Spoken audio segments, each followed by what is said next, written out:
State TV in China just aired a jaw-dropping claim. A PLA J-16 pilot says he flipped inverted within 10 to 15 meters above a foreign stealth jet, gained sensor locks on both aircraft, and they backed off. No names, no footage, just a bold cockpit account raising big questions. Could the J-16 really pull this off? What's technically plausible, what's messaging, and what it means for aerial encounters near China's coast right now? A nationally broadcast documentary segment featured a pilot from a special mission formation describing a tense close encounter with two foreign, stealth category fighters. According to his on-camera account, the opposing jets flew directly toward his two-ship flight with an intent he interpreted as provocative, with his formation position backed up to the territorial sea line. He said he executed a barrel roll that placed his aircraft inverted above one of the jets, estimating the canopy-to-canopy separation at roughly 10 to 15 meters. He then reported achieving sensor locks on both aircraft, after which the pair disengaged. He added that aircraft of this type have not reappeared in the same waters since. Equally important is what is not provided to the public. The broadcast does not name the other country, does not specify the exact aircraft model, and does not include corroborating telemetry, cockpit video, audio recordings, or other mission data that would normally allow independent analysts to confirm distances, headings, sensor modes, or timing. That leaves the public record as a single on-camera narrative presented in a polished, documentary format. It is a compelling story, but absent supporting materials, it remains an unverified account. Context matters when judging plausibility. Close aerial interactions in the region are not rare, and past public releases from various parties have shown that very tight proximities can occur in intercepts. Those historical examples don't prove this specific scenario, but they demonstrate that small margins and dramatic geometry sometimes happen in real operations.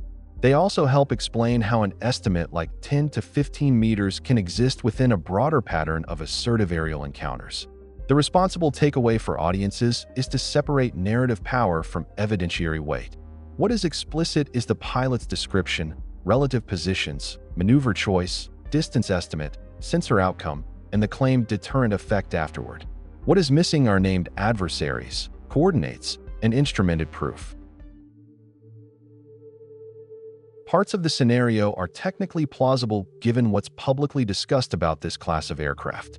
The platform in question is a modernized twin-engine, two-seat multi-role fighter derived from a well-known lineage, generally understood to field an active electronically scanned array radar, integrated electro-optical/infrared search and track, advanced data links, and an upgraded electronic warfare suite. Those features expand the envelope for detection, tracking, and target management, especially as geometry compresses at short range. None of that automatically makes every detail in the narrative likely, but it does mean the airframe and systems aren't outmatched by the basic demands of a close intercept. A key ambiguity is the term lock.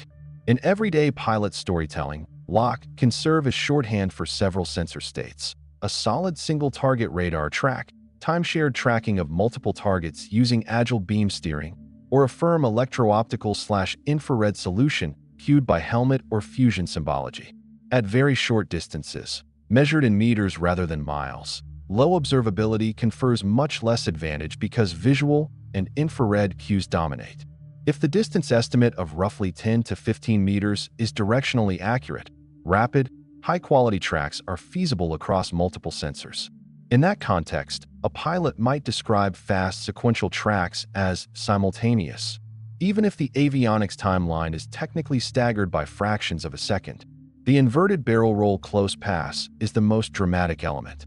Ultra-tight intercept geometry is hazardous, but not unheard of in regional encounters.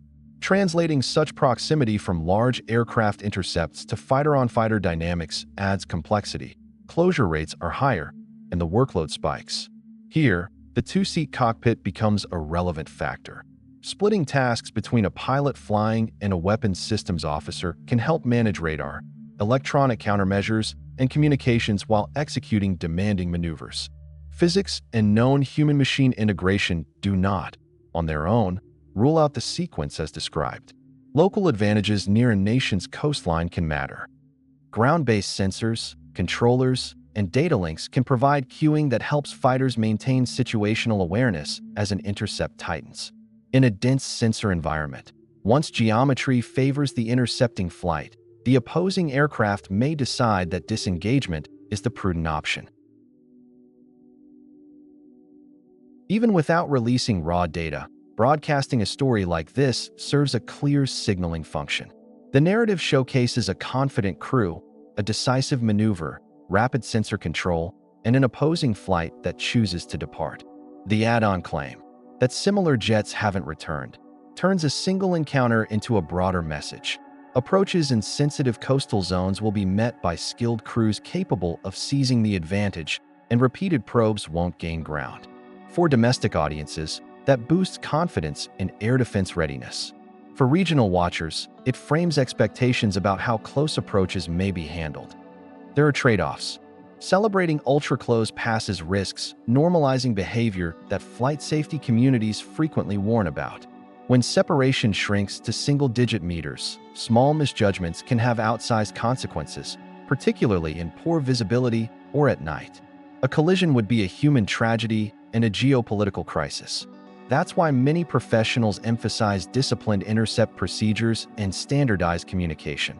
Because the difference between a dramatic video clip and a serious incident can be a few knots, a few feet, or a few seconds. There's also a capability subtext woven through the story. By spotlighting a multi-role fighter locking stealth category opponents at close range, the broadcast implies that a mix of modern radar, IRSD, electronic support, and trained crews can blunt advantages typically associated with low observable designs, at least under certain geometries where sensors other than radar dominate. That implication aligns with a larger regional trend: tighter integration between airborne platforms and off-board sensors, faster data fusion in cockpits, and more confident handling of dynamic intercepts in crowded airspace. The credibility calculus remains. The adversary is unnamed, coordinates are unstated, and instrumented proof is withheld.